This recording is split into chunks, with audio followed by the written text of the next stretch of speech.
এইটা আবার কোন টাইপের? নেশা টেশা করে নাকি?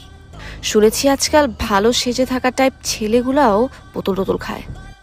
নিশ্চয়ই এইটাও খায়। সমস্যা নাই, একটু পরে ডলা খাইলে সব নেশা চলে যাবে। আরে আবির, তুমি এখানে? তোমরা বলছো চিটাগাং যাচ্ছ, তুমি এখানে কি করো? মিথ্যা কথা বলছো আমাকে। সরি, আপনি কে? ও, তুমি এখন আমাকে চিনতেই পারতেছো না। তোমার সাথে 3 বছরের রিলেশনশিপ আমার, আর এখন বলতেছো কি আমি? হোয়াট? এই মেয়েই তাহলে তোমার বিয়ে না করার কারণ? এই মেয়েকে তুমি পছন্দ করো, এটা তোমার বাবা মাকে বললেই পারতে। শুধু শুধু আমাদেরকে ডেকে এনে কষ্ট দিলে কেন? বিশ্বাস করুন, আমি ওকে চিনি না। বাবা, সোয়ার। বুঝতে পেরেছি। এই চলো এই সারা, চল। আয়।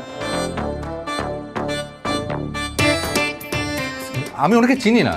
হ্যালো মা। এই মেয়ে, আপনি সত্যি করে বলেন তো আপনি কে? তুমি আবার অ্যাক্টিং শুরু করছো? আমি অ্যাক্টিং করছি? আমি এই স্টপ, একদম স্টপ।